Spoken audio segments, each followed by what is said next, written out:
तीनों हमले जो हैं इसमें बावजूद इस बात के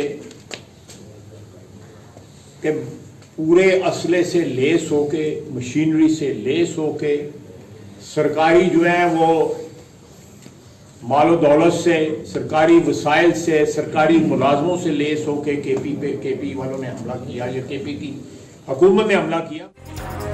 पाकिस्तान पर हुकूमत आइन के मुताबिक होगी, लश्करों से नहीं। आइंदा खैबर पख्तूनख्वा से कोई हमला नहीं होगा।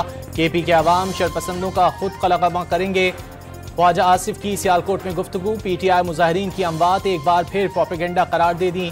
कहा आज तक किसी जनाजे की वीडियो सामने नहीं आई। बानी डी चौक पर मुजाहिरीन के ना जाने पर राजी थे। बुशरा बीबी ने डी चौक जाने की जिद की।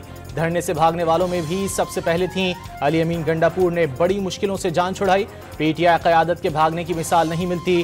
ख्वाजा आसिफ का तंज। बैरून मुल्क मुकीम पाकिस्तानियों की दोहरी शहरियत के खात्मे का मुतालबा।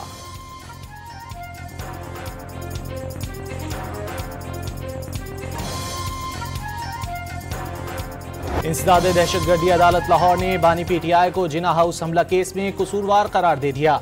अदालत ने हंगामा आराई के वक्त जेर हिरासत होने का बानी PTI की दलील बेवजन करार दे दी। 8 मुकदमात में जमानत की दरख्वास्तें मुस्तरद करने का तहरीरी फैसला जारी कर दिया। प्रोसिक्यूशन के पास बानी PTI की इश्तियाल अंगेजी से मुतालिक अहकामात के ऑडियो वीडियो सबूत मौजूद।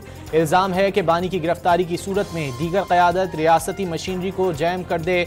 जमान पार्क में तैयार साजिश के बयानात भी रिकॉर्ड का हिस्सा।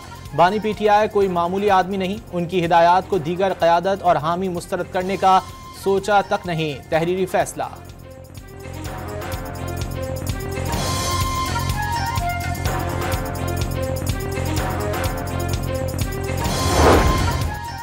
खैबर पख्तूनख्वा में गवर्नर राज नाफिज करने का हामी नहीं, ना ही किसी सियासी जमात पर पाबंदी आयद होनी चाहिए। मौलाना फजलुर रहमान की खानपुर में मीडिया से गुफ्तगू। वाज़ेह किया पाकिस्तान के फैसले ट्रंप नहीं करेगा। बानी PTI की रिहाई का फैसला अदालत करेगी। इस्लामाबाद में पेश आने वाली सूरत हाल पर हुकूमत से मुस्ताफ़ी होने का मुतालबा।